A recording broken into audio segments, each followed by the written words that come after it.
We, is he?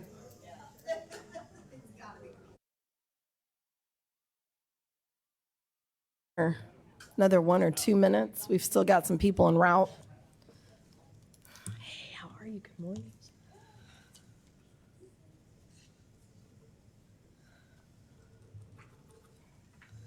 It's great to see everyone.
If you all would stand and say the pledge with me.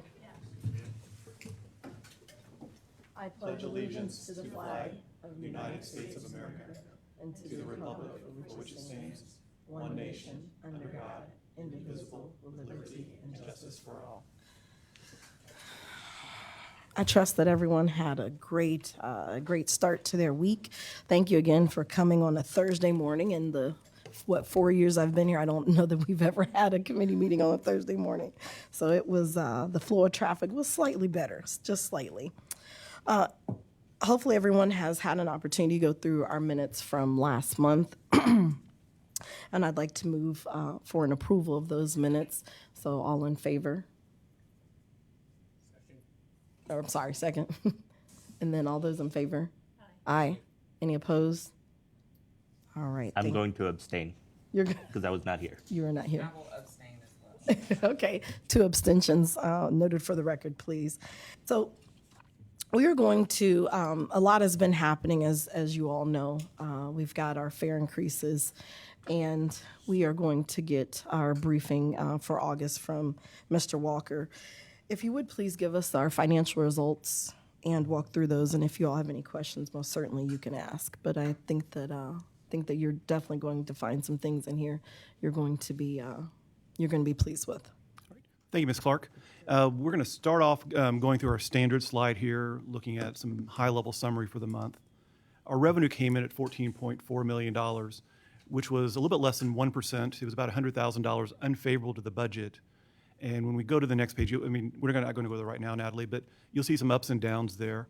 The fixed route fare revenue was unfavorable by about $370,000, but that was offset by some favorable revenue with CPS, along with some tax reimbursement for some fuel, along with higher income on our investments, and also the sales tax was favorable, which we'll cover later on in a separate slide, slightly favorable there.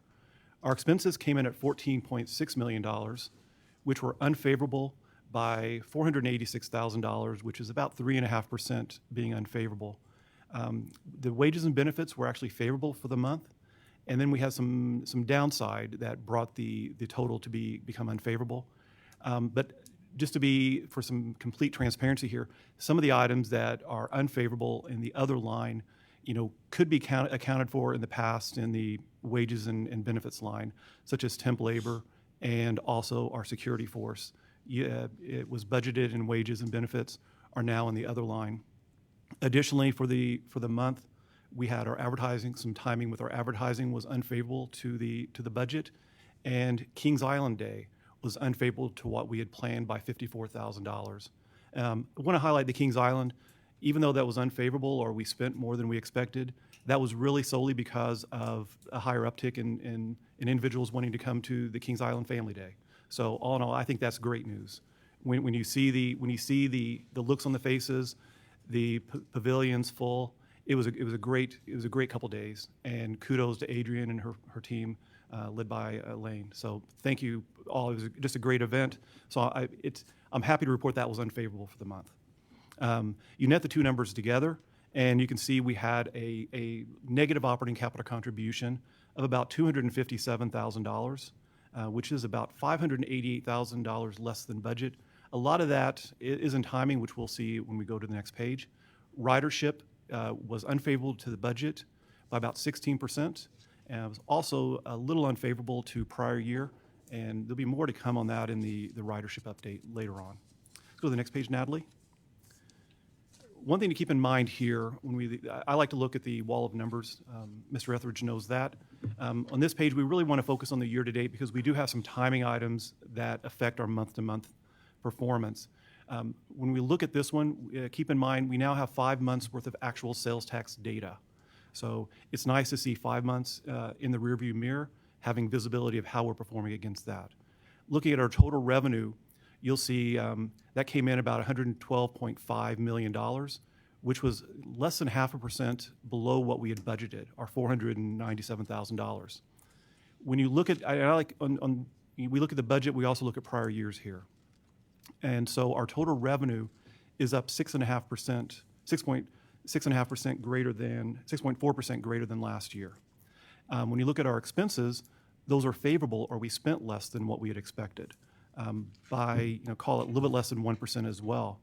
And when you look at the year-over-year comparison on our expenses, those are up 5.7%.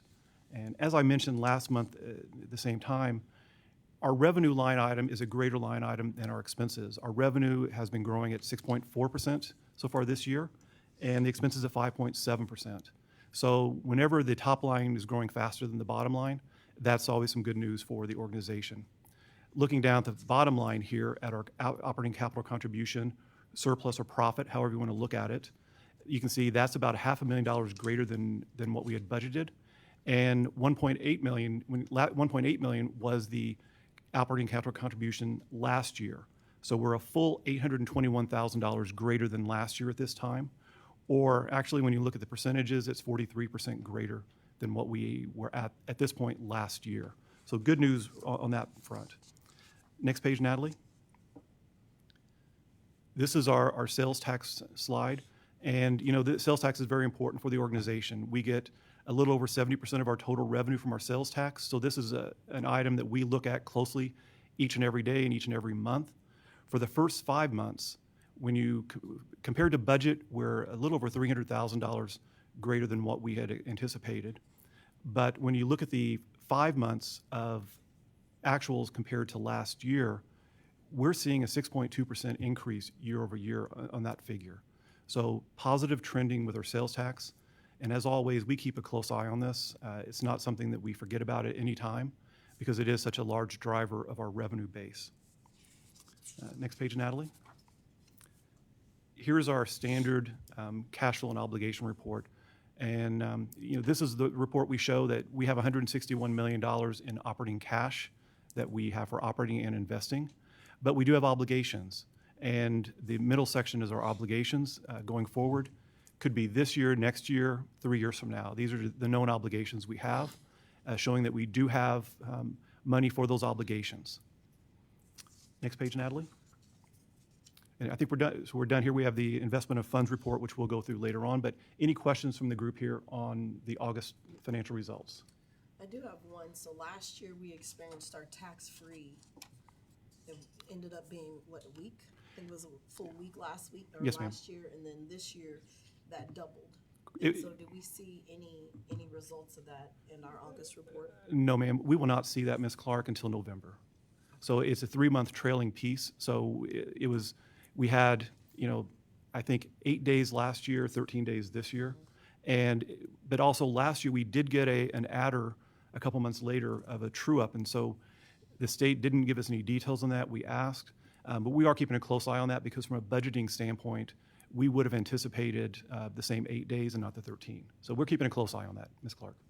Thank you. Any other questions? When are we talking ridership? Coming up in the operations report. Okay. Operations planning.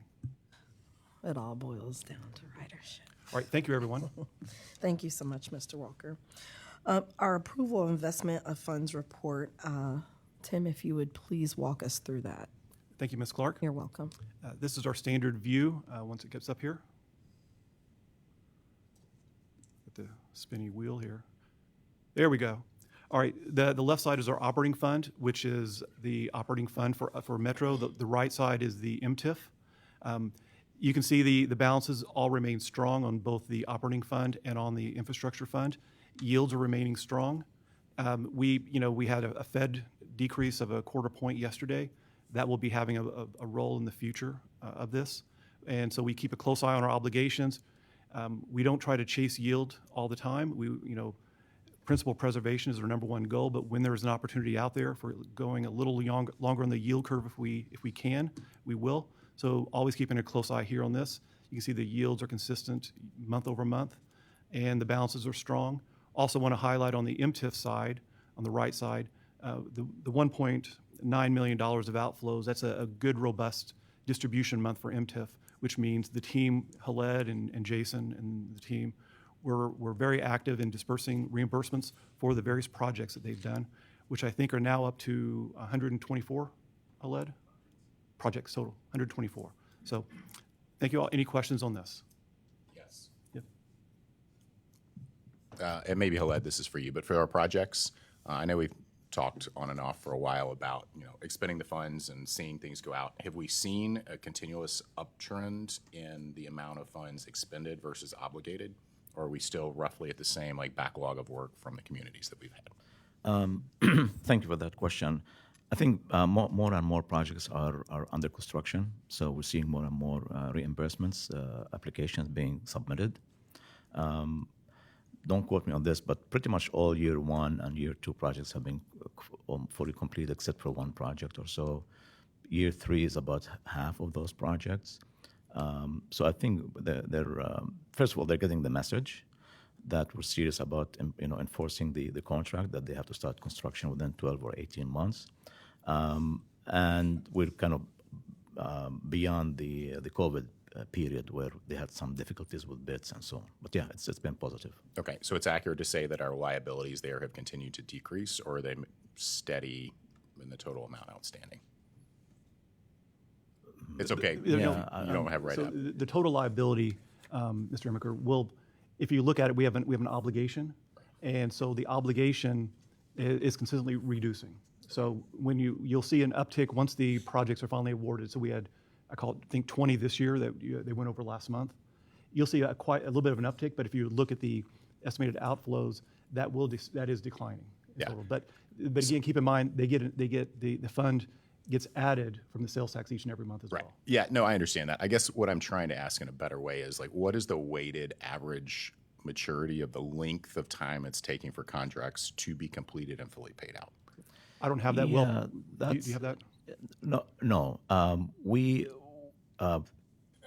through the contract, we dictate that they have to start construction within. Now we change it to 18 months. That's the critical thing for us. Projects sometimes they face delays. Obviously, these jurisdictions want to implement them as soon as possible. For the most part, after they start construction, they've been doing fairly well with their original schedules. There have been some delays here and there, but we're not holding them to that unless there's some major delay in starting that project. Because we understand that this is something going on. It's Things part of happen. construction. It's construction. I got Exactly. it. It's just more keeping our attention on it and trying to burn that backlog Exactly. down by pushing them as we need to Yes. get it done. Okay. Yeah. Thank you. Any other questions? All right. Thank you, everyone.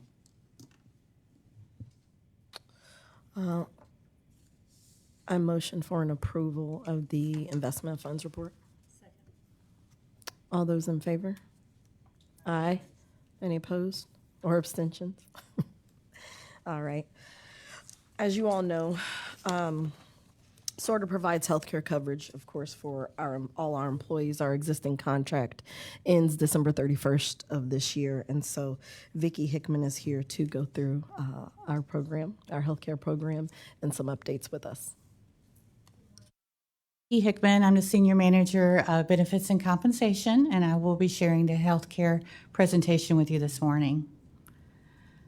So our agenda today is we're going to take a look at the 2024-25 update, including medical plan performance, a review of our relationship with enrollment management services, a review of the dependent audit that we conducted this year, and then we'll take a look at our 2026 program, including the 2026 medical review overview and projection, our stop loss renewal, United Healthcare features, our medical and dental recommendations, our 2026 continued healthcare initiatives, and our healthcare calendar.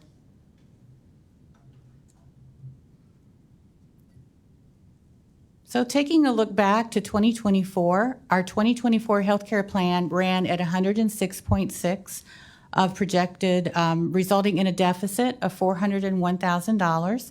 This $401,000 equates to 3% of our 2024 budget. Good news, though, is that year-to-date, so far this year, which is through July, our medical plan is running at 92% of projection, which is resulting in a surplus of $777,000. This $777,000 equates to 4.7% of our year-to-date 2025 budget. We have a really strong relationship with Enrollment Management Services, EMS. Our EMS team works directly with our members to help them to facilitate enrollment in alternative insurance options. So, for example, if an employee needs to terminate coverage because, say, a spouse, there's an opportunity to go on their spouse's plan, this would be an opportunity for them to reach out to our EMS team. We encourage this, of course, because it reduces our healthcare cost.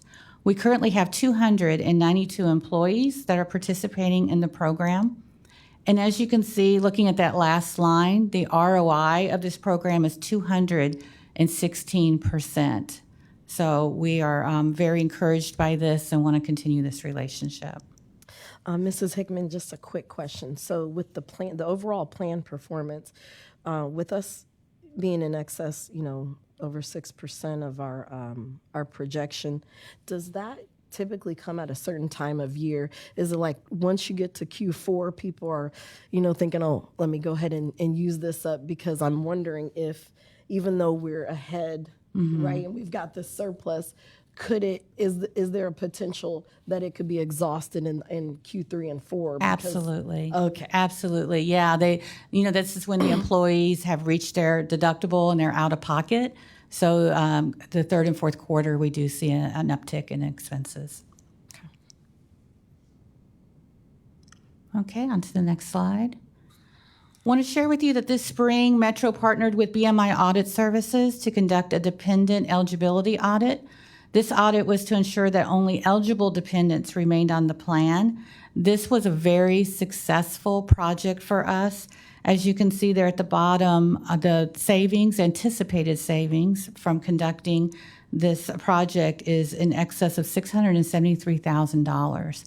So we're expecting to realize that savings because we removed ineligible individuals from our plan and opt-out program. Taking a look at our 2026 program, our total cost summary, we are, even though we're trending, as was shared, we're trending positively for the year. As you guys know, the healthcare costs continue to increase. So for this reason, based on projections for the remainder of the year, we are setting a budget increase of 8.5%. This is lower than last year's increase of 11.7%. The increase of 8.5% has a nominal impact to our employees, resulting in less than $10 a month increase in single wellness premium and $25 a month for family coverage. Looking at the 2026 medical projection, as expected, our enrollment has increased over last year, as have our annual average cost per member. And again, this increase is coming in at 8.5%. It's important to note here that this does include our final stop loss renewal. Usually at this time of year, we don't have final numbers for our stop loss, but this year we were able to negotiate a firm release of renewal based on available data through July of 2025. We will be staying with United Healthcare for our stop loss. This is an increase of 20%. We did execute a stop loss market bid, but the majority of the market either declined a quote or they were not competitive. This renewal is in line with a trend of 18 to 22%. We like to take every opportunity that we can to brag about our United Healthcare engagement nurse, Allison Connors. Allison is a dedicated full-time on-site resource. She is at all of our locations and she attends many of our company events. As you can see here, Allison's focus areas are preventative care education, wellness programs, Real Appeal, which is a weight management program, musculoskeletal health, and diabetes. New for this year is our Level 2 program, and I want to share just a little bit about that program with you because we have experienced great success with it. The Level 2 is a free program to our employees that helps them to improve their Level 2 diabetes by providing them with a CGM device that encourages self-care and provides an additional level of coaching support. Active participation in this program leads our employees to lower their A1C and improve their health. So far this year, we've had 60 members to enroll. And we have seen that 31% of enrolled members have decreased their TIR by 5% or more, and 14% have decreased by more than 10%. So we're very excited. This program is off to a great start, and we're excited to see how this is going to help improve our employees' health and reduce our medical costs at the same time. Our 2026 medical recommendations, so based on our uncompetitive stop-loss market bid results, minimal employee impact, maximum projected cost, and other features, our recommendation is to renew with UHC for medical, pharmacy, and stop-loss, and to renew our contract with EMS. And then switching gears just a moment to dental, we are pleased to report that we are under budget for dental by 4.5% year to date. We did make a change in carriers for 2025. We are now with Delta Dental. Based on lower expected claims and positive feedback from our employees, our recommendation is to continue our coverage with Delta Dental with no change to employee contributions. Looking at our 2026 continued healthcare initiatives, of course, we want to continue our United Healthcare engagement nurse and her engagement campaign. We want to continue our relationship with enrollment management services.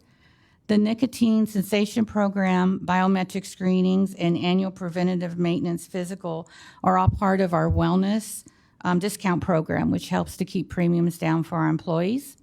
We will continue flu shots, mammography van, in our EAP program. We will continue with the successful Level 2 program for diabetes and our Real Appeal program for weight management. And then finally, our healthcare calendar. We are seeking board approval of our 2026 program for next Tuesday, September 23rd. October 14th through November 5th, we will be conducting both on-site and off-site biometric screenings. We have set October 20th through November 1st as our open enrollment period. November 26th is a deadline for our employees to submit proof that they've had their preventative health physical, one of the requirements for the wellness discount eligibility. And then, of course, January 1st, our plan year begins. Thank you. Any questions? I have a question. Yes. Thank you for the presentation. I read the article in the Business Courier yesterday about the conflict, I guess, with TriHealth and United Healthcare trying to come to an agreement. And I know we're not privy to any of those details, but are we concerned about losing coverage through the TriHealth system if perhaps they can't come to an agreement?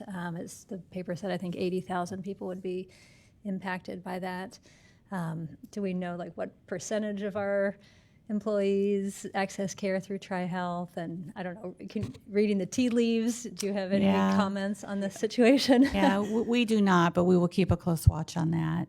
You know, hopefully it'll be resolved. We've had situations like this before, and usually there's resolution. There is. Okay. I would hate to have everybody lose their Tri-Health service. All right, no further questions. Oh, I'm sorry. I just want to make sure I understand. It's a 2 million or nearly 2 million increase in budgeted cost from the previous year to next year. Correct. Okay. And that's also inclusive of the additional hiring that needs to take place that we've kind of stayed. Okay. All right. Well, with that, I feel comfortable in sending that up to the whole board for approval. So, I need a motion. I'll move. Thank you, Neil. May I get a second? Thank you. All those in favor? Aye. Aye. Any opposed? Okay. We'll take that up for a full vote next week. In 2019, you all know that Metro became a member of the Ohio Transit Risk Pool, and we joined with other political subdivisions for self-insurance under Chapter 2744. And so this action item right here would appoint our CEO to that board. Andy? Thank you. Yeah, the action is to appoint the CFO as our alternate. This is a change. Currently, the CEO is the primary representative to the OTRP board, with the chief of staff being the alternate. This would change the alternate to the CFO. It's required under the OTRP bylaws that the governing board of the member authority take action to appoint both the member and the alternate. All right. Congratulations, Mr. Walker. You are now an alternate. Can I get a motion on that? Thank you. And all those in favor? Aye. Any opposed? All right. With that, we will move to make our wonderful CFO the alternate. Any new business to come before this body? No. And I have Madam Chair, I none. just have just a comment really quickly. I know in about 15 slides, we went over the health insurance renewal. Adrian Hairston, Vicki Barker, Vicki Hickman, and their team do a massive amount of work if you think about trying to provide individualized healthcare for 1,200 people. And all of that goes into that every day, helping people navigate claims, making sure that, if there is an issue with a doc and they have to help navigate that as well, they do a massive amount of behind the scenes work, and I just want to recognize them, not only for managing the renewal, but for what happens unseen every day, and they do an incredible job. So I just want to say thank you. We do appreciate it. Thank you. With that, I'll move for an adjournment at 8:59. With that, I'll open the Planning and Ops meeting. I wasn't here, but I assume you all did the pledge. Okay. Should I stand and do the pledge all by myself? Okay, I'll do it. Yeah. Let me get this open here, and then we'll go ahead and get started.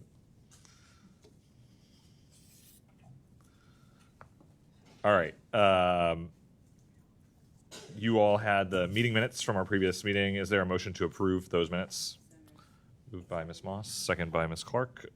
Discussion? All those in favor? Aye. Any opposed?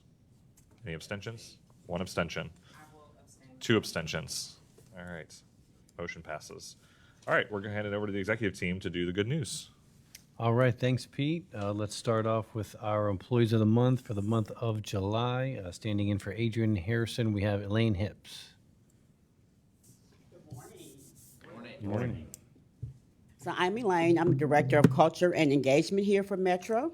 And I want to go over our July Civil Wheel Awards. And these are awards that are given from supervisors and above to those they supervise or anyone in the agency that they may see have done great work.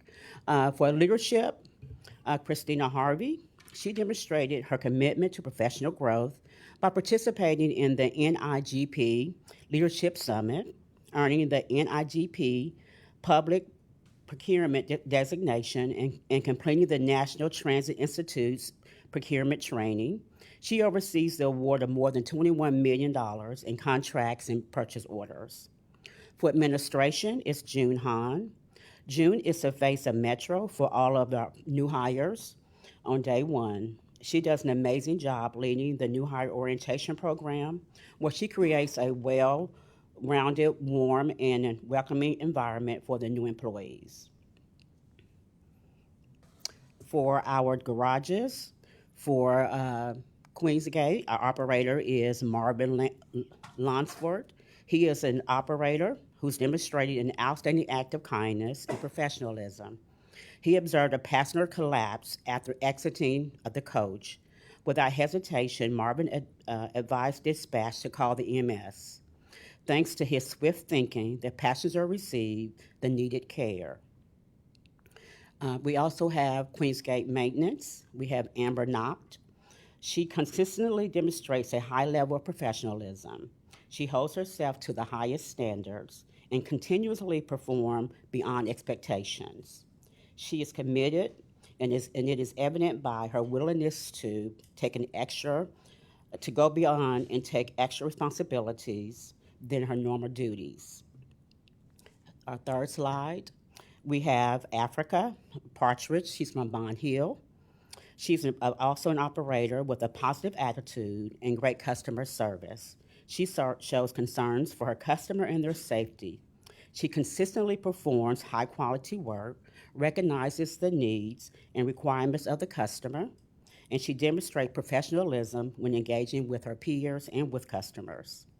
We have Bond Hill Maintenance, and that is Tyler Foreman. He is always willing to help with roll calls and assist drivers in the garage. He is concerned about safety and the cleanliness of the buses.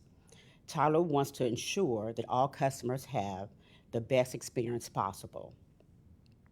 For access, we have Carlton Ralston.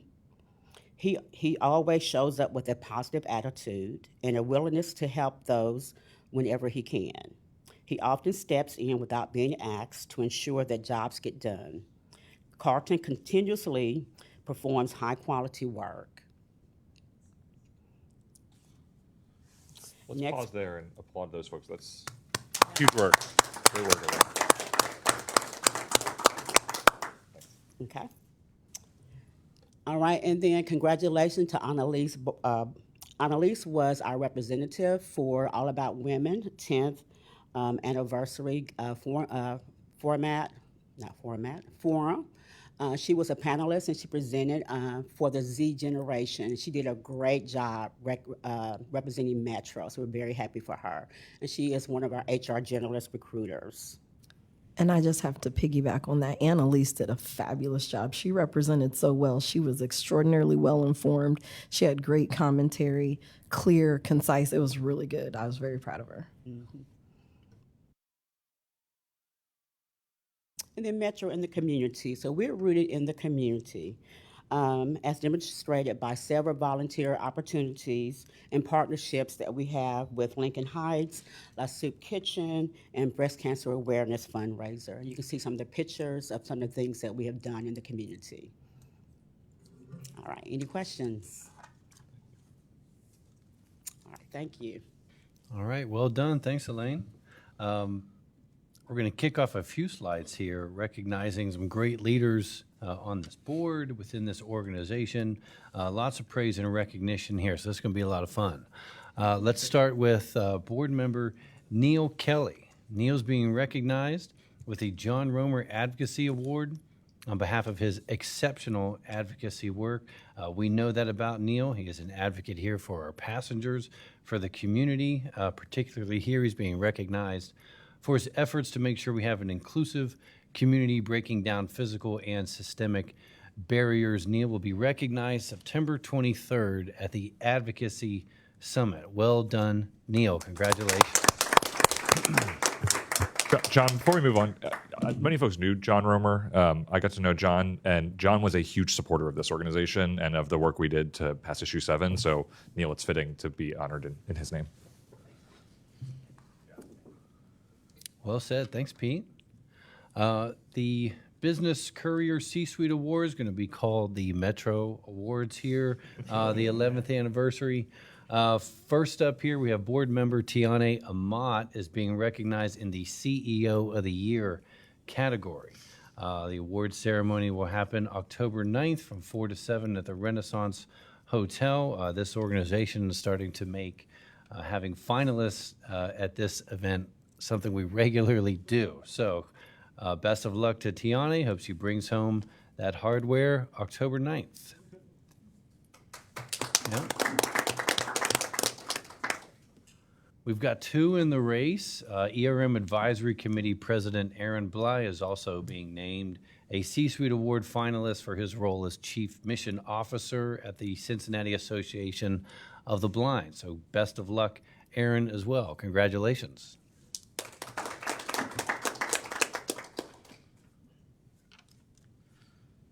Mr. Khaled? All right, thank you. BRT outreach. Yes, you know from presentation over the past couple of weeks that we have conducted over 121 in-person activities over the past year or so for BRT, and we're not done yet. So we're about to kick off the fall outreach program. We're going to be going to UC, Avondale, downtown, and College Hill. Starting next week on September 25th, we'll be at UC, Tangeman University Center. Two presentations there, or two meetings from 11 to 1, and then from 4 to 6. We'll also be at Avondale Town Center the following Monday, September 29th, again from 4 to 6:30. Then the Downtown Library the day after, Tuesday the 30th, from 4 to 6:30. And following that, College Hill on October 1st, which is a Wednesday, from 4 to 6:30. There'll be presentations. We'll have staff and consultants at hand to answer questions, take notes, and get feedback from the communities. So we hope to see you at least one of these events. Next slide, please. And our own Sharon Lacombe. Not only that she's, our senior director of BRT planning and design, but she's also our internal expert when it comes to FDA related matters, especially NEPA, environmental analysis, and so on. But she also wears other hats as well. She's the vice chair of APTA's Planning and Project Development Committee.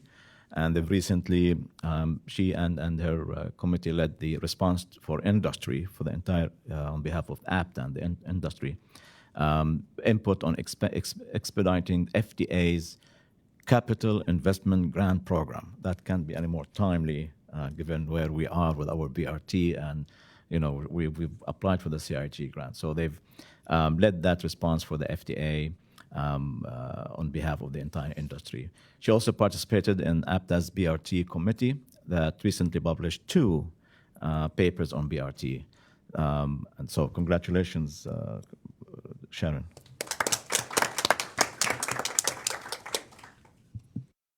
All right, thank you, sir, but don't go anywhere. Khaled Shamout presented at the annual Neoride Conference in Canton, Ohio, being a featured speaker at their luncheon.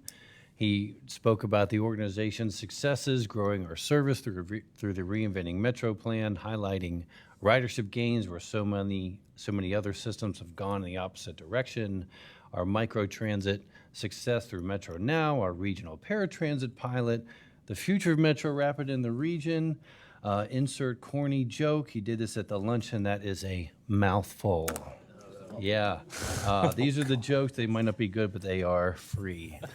Congratulations, Khaled. Thank you, sir. Thank you.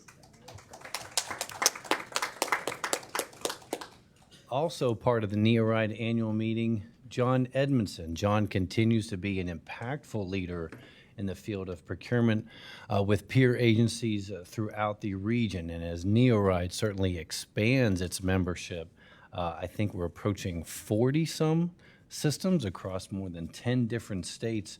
John spoke about the impact of procurement strategies and best practices. Well done, John. Thank you for continuing to contribute to this key strategic function for our industry.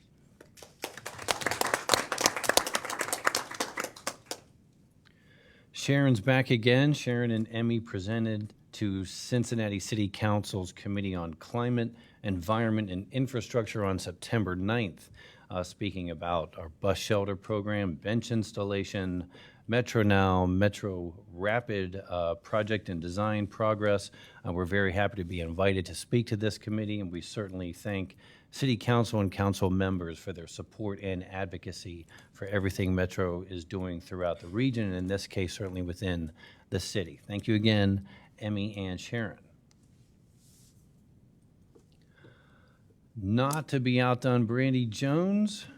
Brandy was on the D.C. Chamber fly-in to Washington, D.C. This trip brings together regional top leaders presenting from various industry sectors from the greater Cincinnati and northern Kentucky area. So Brandy spoke to the group there about the great impact of Metro service improvements here and infrastructure as well. Thank you, Brandy. Thank you for continuing to be a leader among leaders. John, can I layer an additional thank you to Brandy? She also helped us facilitate the panel of leaders from APTA as well as Metro's federal lobbyists to talk to our group about what's happening in Washington. So not only did she bring it home and connect it, she helped us make sure we had experts in the room. Thank you, Pete. Without further ado, Brandy's up next. You look good behind the podium, Brandy. Thanks, Pete. And good morning to everyone.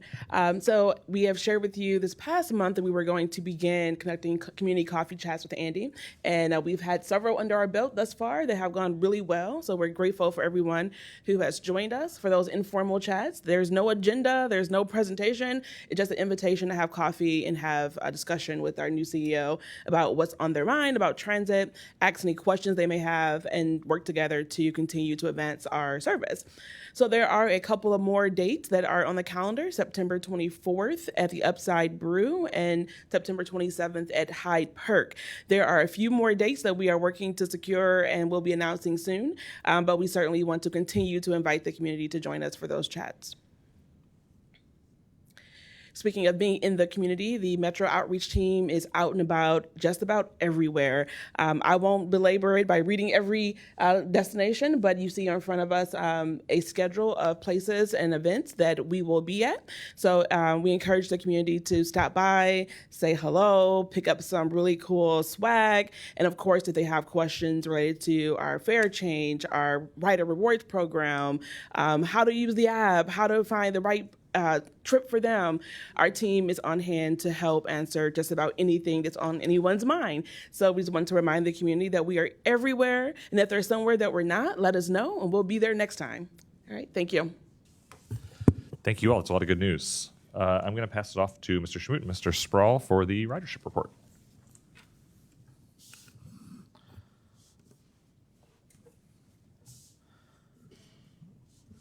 Yeah, I'm not sure about the order of these, so we had the good news and then the ridership report. My read of the slide is it's more good news. Yeah, so for August, we had 1.1 million passengers, which is about 16% lower than budgeted, and slightly lower than last year's. A couple of things that played a factor in there. One is the typical, explanation that we give, that we didn't implement any of changes for the past 8-9 months. So the natural growth that was built into the budget number didn't materialize. Of course, it doesn't account for all of this difference there. The other factor is we lost 5 school days this year because school started much later than last year. So that's another factor. But we are doing, or we're starting to do the deep dive into the fixed route data analysis, just to make sure that whatever that we're doing, is still, working and moving forward, so we can apply all of that. We're not seriously concerned at this point. It is something to look at and analyze. But the reason I say we're not that concerned at this point, because since we implemented the new service changes in the last part of August, ridership went up by 10%. So in September, we haven't had a single weekday less than 50,000 trips. We haven't seen that before. So this is encouraging that the service changes, once we implement them, they are paying dividend. But definitely, this is our bread and butter, so we'll be keeping an eye on those numbers. Access ridership, there was a tick, in the right direction. We carried about 15,800, slightly higher than budgeted, which is always good. So it means people are using that service. Next slide. Ridership on Metro Now service, again, it's healthy, it's growing. We carried about 11,600, almost 5% higher than budgeted. Next slide. Productivity for the local service, we carried 15 passengers per hour, which is slightly lower than budget. And we expect that number to continue to improve as the new services that we implemented mature and more people use that. On the express trips, it's 6.6 passengers per trip, and it's about almost 5 points lower than budgeted. And as we said before, we know that this is much lower than our target, but again, we're still looking at Express and expect it to ridership to improve with time as people return to their offices and so on. Can I ask a quick question about that? It's trending down. Does that have something to do with it being summer and more variability in people's schedules, or would we expect it to trend back up even if it's not going to get to that goal? No, you're absolutely right. Summer plays a big factor in that. But within the next probably 12 months, we'll be making some changes to the express routes. Access is doing fairly well. It is lower than the budget of 2.2, but 1.8 is still pretty good for paratransit services.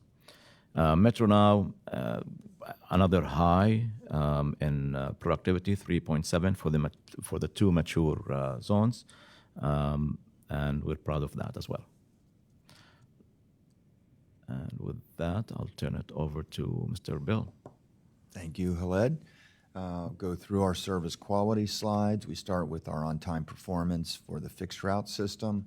As you can see, we had a little bit of a decrease in August that correlates to the beginning of CPS, the increase in those riders. Really, a big piece of that as well is just slowing the system down to make sure that we get those passengers boarded properly, that they get on the right buses. So it does have a bit of an impact in August, and then we may see some of that again in September as the system flexes and we get those passengers at the bus stops when they need to be there, on the buses where they need to be going, and that stuff settles out. So that's the impact on our on-time performance for the fixed route system. Our next slide is access. Access continues to be strong. We were 0.1% underneath our goal, which is good, and you can see some very steady performance, consistent performance on the access side. We'll see that same thing on the next slide with Metro Now. And that again is a great level of consistency for our customers. A little bit of a decrease in August as Zone 3 settles in and we ramp the ridership up there. On the missed trip side, it has been a bit of a stubborn metric for us. Higher missed trips than what we had hoped, but still at 99.1% of our trips operated. We continue to be about 2% down on drivers, but we are very close and we're getting there. We've got a big class in the process right now, and we continue to work hard to minimize the impact on this. Customer service reports. This coincides with two things that are still working through the system. One is the fare increase, which went in July, but we still get a few calls of people who are not always pleased with that. And then the impact of CPS starting on August 20th has had some impact on those customer service reports as well, with customers who call in and say, why do I now have 20 students on the bus riding with me? And that comes through the complaint system, and that counts. So not all customer service reports are bad, because that also means that we have a lot more riders on the system. And this is a bit of a good news. We saw an increase in our miles between mechanical service interruptions, getting closer to our goal, and we continue to work hard there with our maintenance action plan to improve our service reliability. This is a new slide that I believe we're going to present on a quarterly basis, which shows you our local productivity by route. So you can see across the bottom are the local route numbers, starting with the 33 and going all the way over to the 67. And then you can also see the express and commuter productivity on the second part of this chart, again, by route numbers across the bottom and productivity on the vertical axis. And then we did the same thing with OTP for our local routes as well as our express and commuter routes, so you can see the distribution there from high to low by number. So we'll be providing these on a quarterly basis as additional backup to the productivity slides that you saw. Thank you for these. I know a number of folks have expressed interest in these slides, and there's some really interesting nuggets in there as you dig in, so appreciate that. Any questions? So we're seeing daily ridership up, which is very encouraging after the changes. So we would expect September's data to come back much closer to budget. Have we done that out? And then I guess what I'm reaching for is, will we have enough data to project and budget well ridership for next year, with the change just occurring, and we're going to start budgeting pretty soon? Yeah. No. I guess maybe that question in two parts. Yep. September, it appears that our ridership will be up over last September.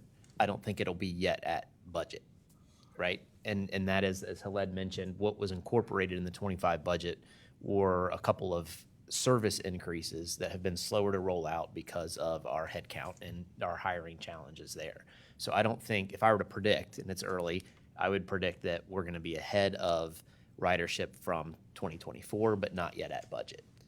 When it comes to the 2026 budget projection piece, we look at our most recent data to calibrate that budget, right?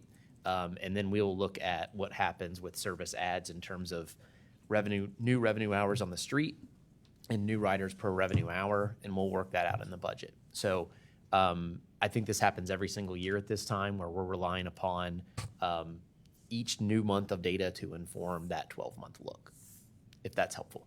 It is helpful. It is helpful. Thank you. And I think me and I would imagine others are trying to get an understanding.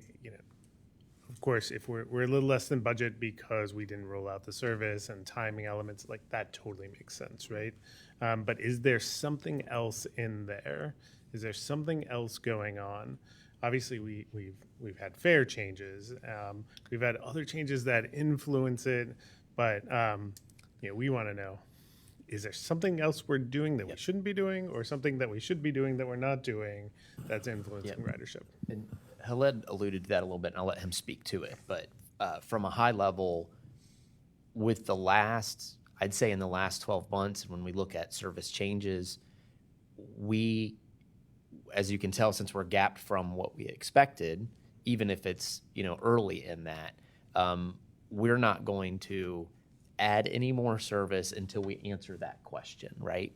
So that deep dive into ridership is our next piece, because I don't think that we're seeing consistency across the board. If you look at every single route and you look at which routes are up and which routes are down, that's exactly the question that we need to answer, so we can figure out what tweaks need to be made to the system. And Khaled can speak to kind of the technical process that we're going to do. As expected, Khaled is well ahead of me, but I still want to hear. No, I'll make it brief, and thank you for that.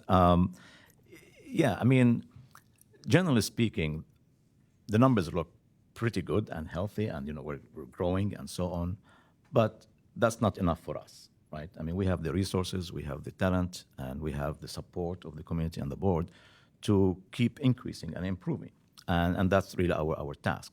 So to Andy's point, we keep monitoring things, on a continuous basis, and there has always to be some kind of like natural growth, unless there's something drastic that you cut service, then you don't get that growth. But there has to be some natural growth that we haven't seen to be consistent, regardless if we had added service or not, right? So we haven't seen that, and that's why we said, okay, we're gonna pause the future phase of Metro, reinventing Metro, and we need to focus our resources and our attention on deep dive, similar to what we did with Metro Now. But actually, it's going to be probably, and I'm not exaggerating, probably 10 times the effort, just because of the amount of the service and the service change that we've made over the past 4 years, different geographies, demographics. I mean, all of that's going to be taken into consideration, so that we'll know these tweaks that we're making on this particular route with these kind of characteristics, it's yielding that, or it's not, and then we can apply it better to other areas and so on. Yeah, so it's going to be a great exercise for us, but it will be helpful to not only to predict, but to also help us figure out where else to put service in a more effective way. I mean, we have software that help us with all of that, and that's why ridership goes up, as we saw when we make improvements. But to us, that's not enough, and we can do we think we can do more with that. So that's what's next.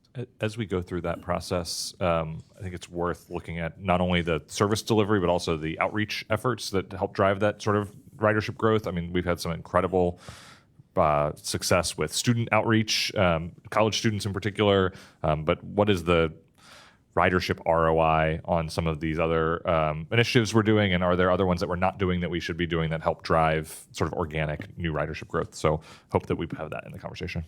And I would think the signage project would have a significant ROI for ridership. So I think we're very eager on that. Yeah. I know the staff is pushing as hard as they can to move that forward and get that deployed. So thank you for that. And I have to say though, that Metro Now productivity number is very good. So that positivity it continues to impress. Good work. Thank you. Any other questions, comments on ridership and service delivery? I think I just would like to see if, like, within that evaluation, kind of a deeper dive into where the customer service calls relate to some of those ridership things. Yeah, good point. All right, Metro Rapid update. I think we're sticking with you, Mr. Schmidt.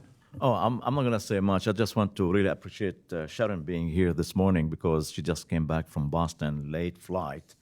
I was afraid that I had to, give the presentation. So I was relieved that she made it last night. Sharon, we're thrilled to see you. Yes, the 50-yard dash through the Baltimore airport was fun. But I wasn't alone, so there were Blake and Chelsea, and so many of us went, and it was a great conference. I know I learned a lot, and I hope that everyone else did too. But thank you, and I am glad to be here this morning. Metro Rapid project continues to move forward and advance in some very important areas. Hall had shared with you the upcoming public open houses. And really, this is the fourth round of going out and sharing information about the project, specific station locations, as well as we're really starting to chip into the lane configuration conversation and have results of traffic analysis. So that will all be information that will be shared at the open houses. And I will also share with you the location and date of the employee open house that'll be in the same building during your next meeting. So, yeah. One of the tasks that we started just in the last month is a task focused on transit-oriented development. And so this is a very important part of progressing through the Capital Investment Grant Program. FTA expects the transit agencies to be at the table and leading the discussion in transit-oriented development with our local partners. And so last year, the city of Cincinnati had applied for a TOD pilot grant with FTA and unfortunately was not chosen. They got great feedback that they had a wonderful application, but just not enough money to go around to everyone. So we've stepped in to work with the city to continue to advance this until the next TOD pilot grant comes out so that we can partner with the city and hopefully be in the selected list for next year, as long as they bring that out next year, which we think they will. So I wanted to give you guys an update on what this effort will entail. There's really two big steps when you're planning a large corridor project like this, and the TOD development guidelines is part of that first step. And before I go too much further, I also want to make sure that you all understand and recognize Scott Enns is here, and he is our senior director as well, specifically working with TOD. So he's a great partner for this. He has a wealth of information that is helping to inform the work to be done, and he will eventually take and lead this effort because that is his role to implement these projects too. So what transit-oriented development is, and essentially we are the T in the TOD, right? So we need to be there having conversations. We don't do development. We can do joint development, but what we can do is bring some federal resources to the table to help incentivize development.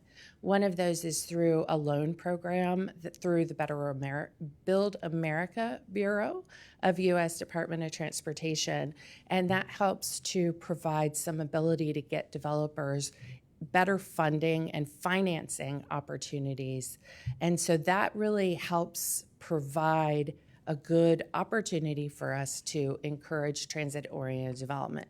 And that is one of the things that is known for these BRT projects across the country, is that it does stimulate economic development. And what's important in that is that the corridor itself is the line that BRT is going to be running at, but the stations are the nodes. And those are the places where we really need to focus, and you want to see development focus in those areas. So our best return on our investment, if you will, is at our station locations. But important is that we focus on a shared vision. So it can't be just what Metro wants. It can't be just what the city wants. We all have to work together and partner on those opportunities. One of the things that we want to make sure that we do, because our region is not growing at a rapid rate like some cities that we work in, we want to be able to provide incentives for people to come to Cincinnati, be able to get around without a car, and TOD provides that opportunity to do that. So really focusing on the future of who we can attract to Cincinnati and how we can help communities become more affordable as well. Housing affordability is one big piece of the project. So some areas we're going to focus on development, some areas we're going to focus on redevelopment, and then, of course, affordable housing. But this whole process will identify typologies. So we have all of these stations that go throughout both of the corridors, and some typologies, some fits are going to be different than others. Some are going to be neighborhood business district based, some are going to be downtown based, some are going to be institutional based like the university and the hospital district. So our consulting team will identify what those typologies are. They're in the process right now of conducting a market assessment so that they can make recommendations on those different typologies and different types of future development in each of these areas. And then we also, the consultant is going to help identify a process by which, when a developer is interested in a particular area of a BRT station, for example, who do they call first? Do they call the city? Do they call us? Do they call Hamilton County? So we want to make sure that the government agencies are all aligned, that when someone calls and say, hey, I want to do a skyscraper in Cincinnati, we can go through the list and say, okay, you can put a skyscraper here, there, or there, but we're not going to put them in the neighborhood business districts, right? Because that's not going to make sense. So it's really finding that right fit. And then the other thing that we will do is have a developer roundtable where the consultants take the information that they've obtained from the market assessment and the typologies and market test those typologies, and also get feedback on, is there something that would prevent you from building in this area and or not? Next slide. Chelsea? Formulating my question, thank you. Okay. Very good. This is really good. We touched on some of this, maybe months ago when we were talking about BRT and the entire ecosystem and trying to be a help broadly in the region. I think my question is are we going to be intentional, or can we even be intentional about working with our municipality partners for the infrastructure grants with something like this? I feel like this is an amazing layer that could be very much supported by these other pockets, especially if they even work, across borders together to bring about some of those things that also hit this and provide that economic vitality and lower certain costs. Absolutely. So I'll give an example for Charlotte Light Rail. We went through the same type of exercise of looking at what would happen at each of the stations. And out of that came a list of things that either the developer or the community said to us, like, we need a sidewalk to connect from here to this development so people can get off the light rail and walk to the shopping area, right? So that is something that we support through our MTIF program and could be a future application for an infrastructure grant that might fall out of this. But also things that are typical, like, is there enough water, sewer ability to support the level of development that is intended? And so that then would go on a list, for that municipality of something like, oh, okay, that's why nobody's developing here. We need to provide, bigger pipes. So Just for clarification on the MTEF program, it is a competitive process, as we all know, so that jurisdiction has to submit the application, not the developer. And yeah, if there's an infrastructure project and it's eligible, sure, it'll be considered, it'll be scored. I'm sure it'll get a few extra points because it's helping increase ridership on public transit. There's the development component to it, and connecting that particular neighborhood. So yeah, it will score fewer points higher than probably other projects due to these factors, but it is a separate competitive process. Go ahead. I have a question. In looking at these steps, where does community engagement fall in? Do you anticipate doing it before you develop guiding principles? I'm just looking at the buckets of affordable housing, redevelopment, development. So where does the community engagement fall in?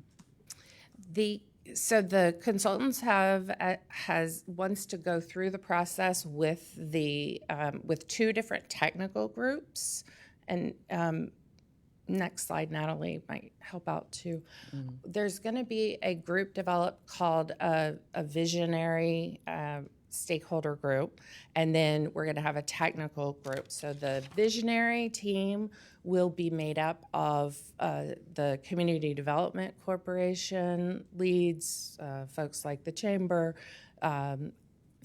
organizations that are focused on development and growth in Cincinnati, right? And so they will help to establish the overall vision and review of the typologies as we go through this process.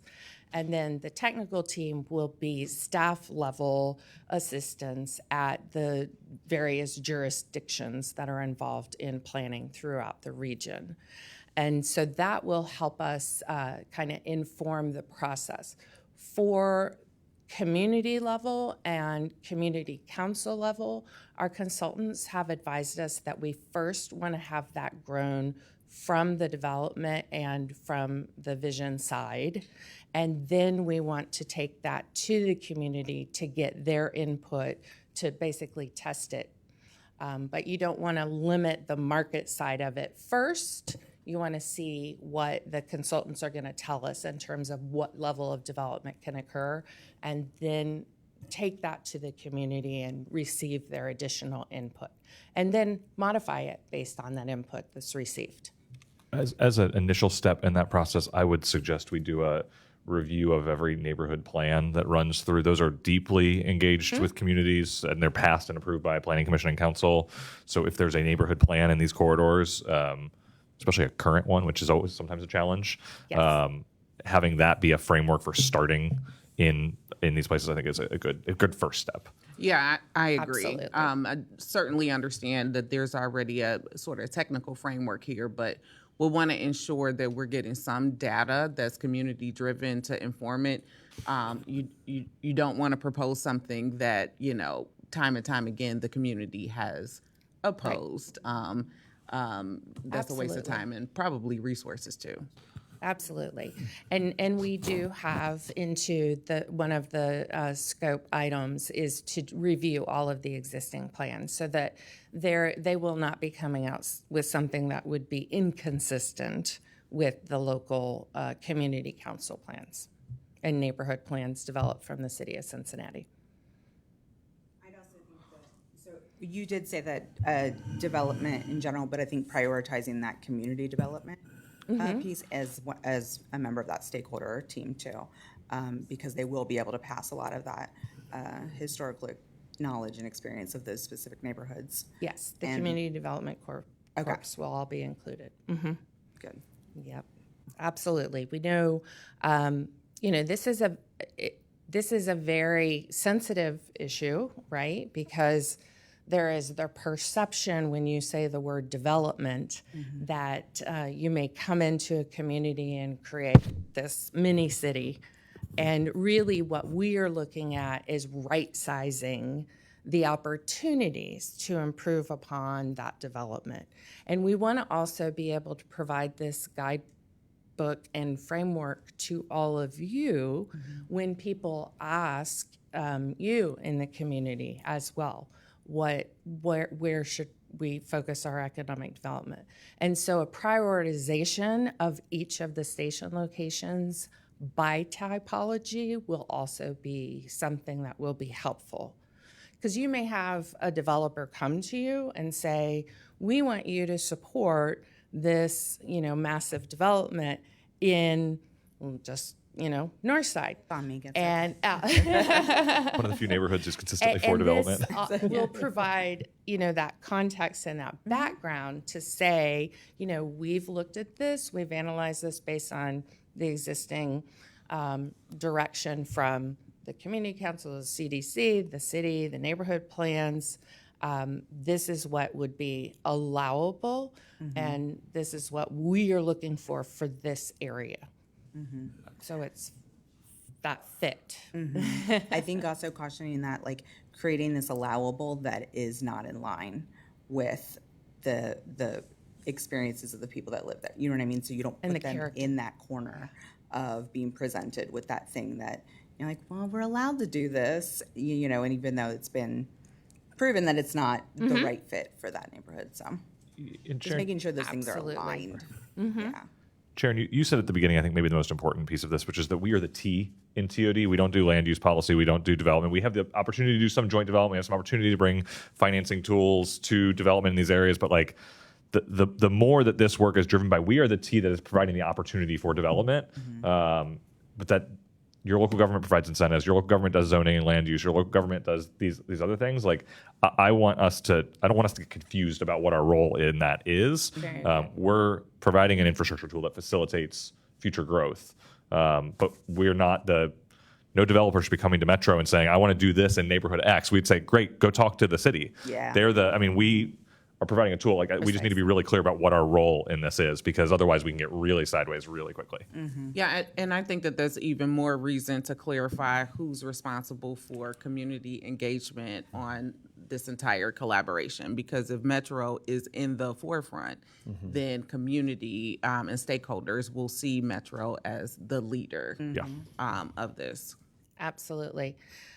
That is something that we will discuss with the city of Cincinnati. We're hoping by the time that we get to that point that there's another grant opportunity for the city to go after, and then they would take the wheel, if you would. We are only focused on the BRT stations, and Pete is correct. We are not the implementers, and we do not develop. So this is really helping to categorize and the typologies and the priorities that we want to also see at stations that would be beneficial for transit.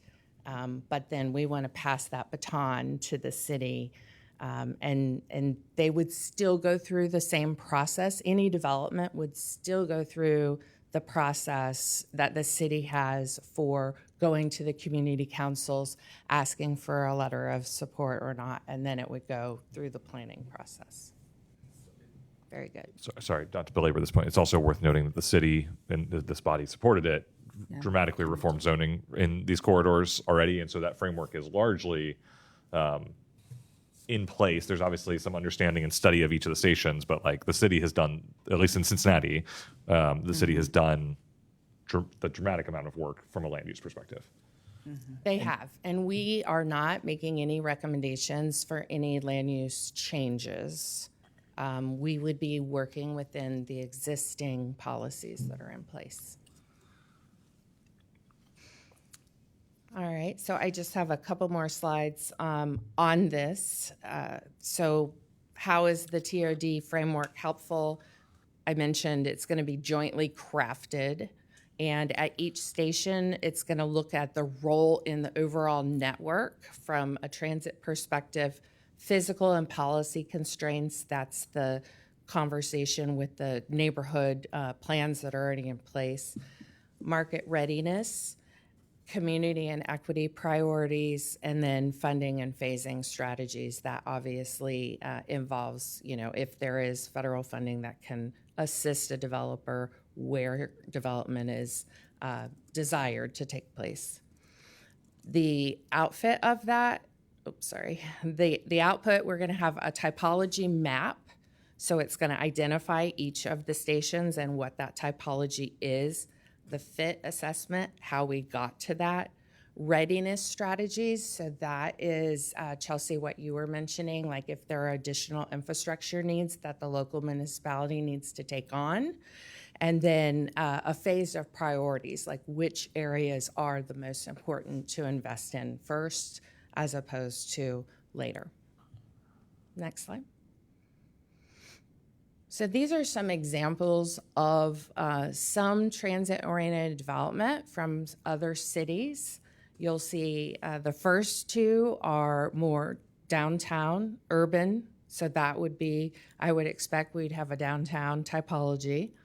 Then you have over to the right, another kind of neighborhood walkable business district. We have many of those in our community, maybe not at the 4-story level like that one shows, but maybe 2. And then further outlying to the neighborhoods that are looking for more mixed-use development. And I think the one to the left looks very familiar to at least one location along our corridor. And then, or just residential. And then finally, lower density residential, which is also found throughout the corridor. Next slide. So moving on from TOD, for the fall outreach that Hall had mentioned earlier, we're going to talk about final station location, community impacts, and benefits. We have mailed postcards to everyone on a quarter mile of either side of the two BRT alignments. This is our big push. We are expecting to have a great turnout at these meetings, and we have prepared all of the materials for them. They are ready to go. We have, again, the stakeholder advisory group that meets quarterly, and we're going to be giving them an update on September 24th and show exactly what we're going to have at those public meetings so that they can help share that information with their communities and community councils as well. Next slide. The public open houses are listed there, as well as the Metro employee open houses. So with the employee open houses, we want to make sure that we're keeping our operators and maintenance staff aware of what it is that we're doing. We will have one here on Tuesday, September 23rd, immediately following the board meeting. If you want to come up to that, you're more than welcome to come and see. But we'd love to have you there, as well as one of the public open houses. And then we are dividing. Apparently, we need 3 of Sharon because all of the community council meetings are on Monday and Tuesdays. So over the months of October and November, we will be going to all of the community councils and providing an update.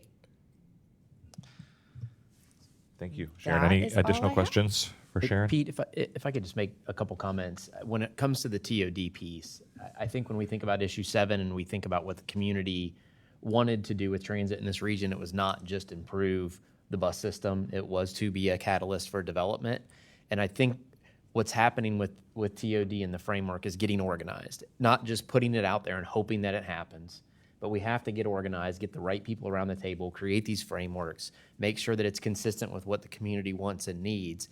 And then when the opportunity presents itself for development, we're ready, and the region's ready, and the city's ready, and the partners are ready. So it is as mentioned before, we're not developers, we are the T. We're getting into a lane that we haven't really historically spent any time in, but I think we have to, and I think it's just an important piece. And so we will learn along the way, and we appreciate your feedback there.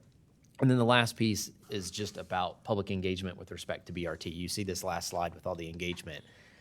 This project is being built with massive amounts of public input all along the way. We're at 30% design, and this is probably going to be our largest engagement in terms of the amount of information we're going to be sharing with people. So we encourage everybody to talk to your constituents and get them out and engaged, because this is where the rubber's hitting the road. Once we get past 30% design, some of those changes become more and more difficult to the project, right? So this is this is the next big opportunity to have fingerprints on the project. So we encourage everybody out there to attend.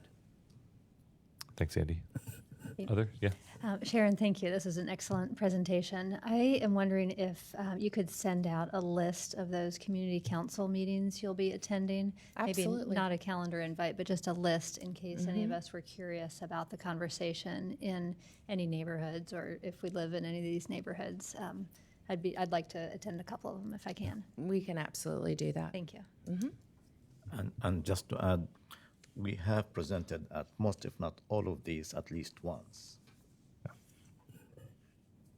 I'll just note from a technical standpoint that Build America Bureau, those tools are powerful if we can find ways to make them work in our community. Low interest debt is hard to come by right now. And so where that works, that can be an enticing tool. So I'm excited to sort of see where that conversation goes. Yeah, absolutely. On to the CPS. Who am I handing this over to? John?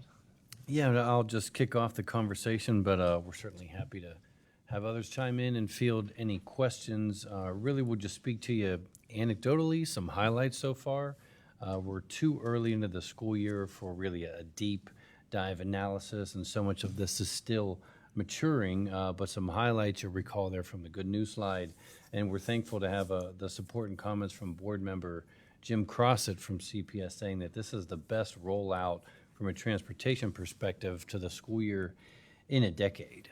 To that point, we've delivered our passes on time, or in the words of CPS, never earlier than this year. So kudos to Julie Beard and team for all of that work to make sure the passes are in CPS's hands, and most importantly, they get to the students. You'll recall this year, we've also doubled the amount of schools that we service with the CPS decision to move all 7th and 8th graders to Metro. But what's also par for the course and always has been is that our work continues. I have a standing meeting with their transportation leadership, making sure we're talking about issues, feedback, troubleshooting things along the way. Julie and team have a regular meeting to discuss any pass holder issues. Bill and team are also very receptive for issues that come through on the operations side, but also any customer service reports. I mentioned the new schools. It's also new for us, right? New areas, new services, new time points, all of that. So much of this work continues. To give you a few look-ins to the data so far and really the ridership demand, the number of printed passes year over year is down 7%, but not cause for alarm yet. We're also about a week later, give or take, this school year than last school year, just given the calendar itself, right? So as those requests come in and the printing gets made, this isn't necessarily a marked decline. So we'll continue to pay attention to that. In terms of those passes themselves, you'll recall the 3 different types of passes this year. So we have direct passes, you've got a one-seat ride to and from school, or students that need to transfer, and then a separate category, those that need their passes for extracurricular activities. That breaks down to about 40% direct, 40% transfer, 20% extracurricular. When we analyze the student patterns and having multiple ways to get to and from school, there's a natural inclination to be conservative and print that student a transfer pass and code it as such, because they might have many different ways to and from school and need to take different ways to and from school depending on the day of the week. From a usage standpoint, it's about a 2/3 to 1/3 split high school students versus 7th and 8th graders. So we've got 4 grades 9 to 12, 2 grades 7 to 8. All this stands to reason, but with a slighter shift towards the high school students 9 through 12 using it, and we think that also makes sense. These are new schools to Metro, new families, new students. It would make sense that the usage would steer a little bit more towards the traditional Metro partner with the high school students. So that's just a little bit look into what we're seeing so far. Again, not yet mature. Ridership continues to climb. We're up to about now 9,600 daily riders. This also matches the back-to-school trends that we would see, right? As students get used to going to school again, as traffic patterns and commuting start to settle into some kind of norm, families get more familiar with Metro, ridership certainly increases throughout the fall months. So that's just a little taste. Bill or team, anything to add in terms of some anecdotes or highlights? We'll get you some deeper stuff next month. Yeah. I would echo that. I think it's gone very smooth, and that is a credit to how much we prepared all summer long. And we've got strong partnerships with CPS, CPD, and all of the different individual schools. So it's gone very well so far. John, that 7% down number, that's 7% over last year's number, or is that last year with the projected additional students? Because if we're 7% down and we added a couple thousand students. That's this time this year compared to this time last year, right? So if you figure we've got 5 fewer school days this year, and as those requests come in, the school year was started a little later.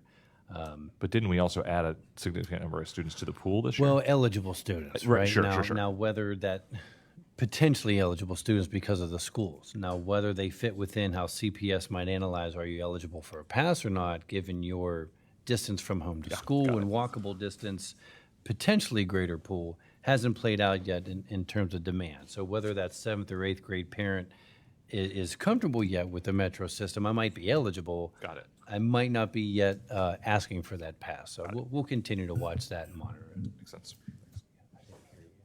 Okay. Any other questions for John on CPS? I have a question. Based on what you presented around the complaints, customer complaints, how were you guys responding to those complaints that, hey, why am I riding the bus with, 20 kids? Well, it's a delicate response, but we like to talk about the fact that those are our future riders, and it's a community, and it is public service. We are a public transit service, and those things happen. Now, where we have overloads, we do respond to those, and we do track those through our dispatch center, through our CAD AVL systems, and we do make some of those adjustments. But you're right; it's not an easy way to respond. But we like to respond that it's for the benefit of everyone, that we have full buses, and those are our future riders. And we also have the ability to help that customer trip plan if they prefer to be on a different trip. Yeah. We can do that as well. Yeah.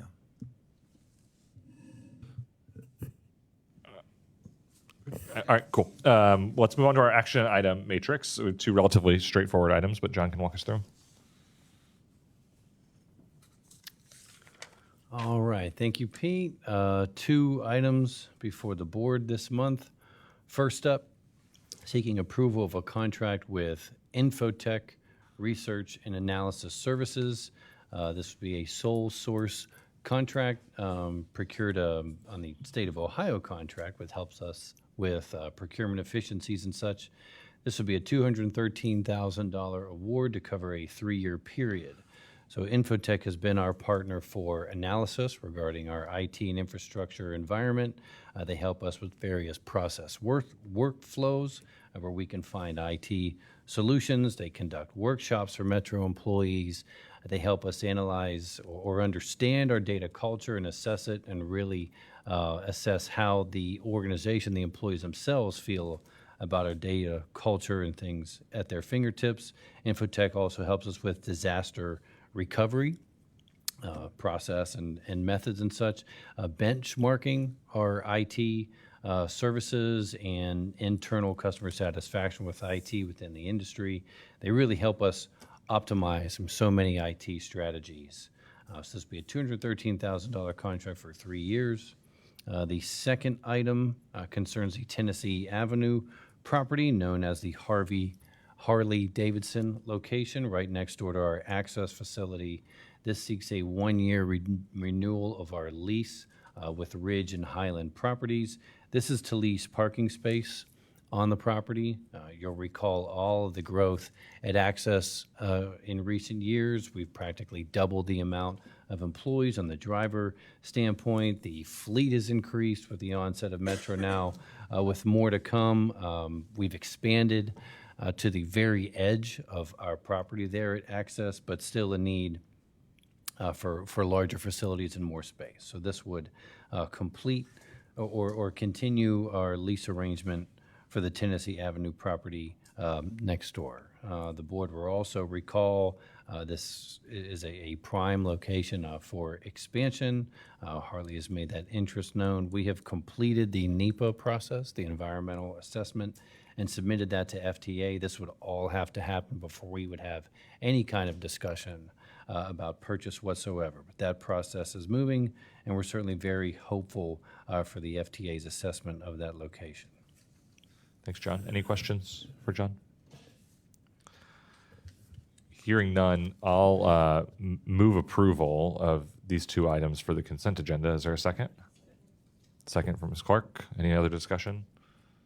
All those in favor? Any opposed? Any abstentions? All right, both motions pass and they'll be put on the consent agenda. Is there any new business for the Planning and Ops Committee? Hearing none, I will move to adjourn our meeting at 10:04. Thank you, everyone.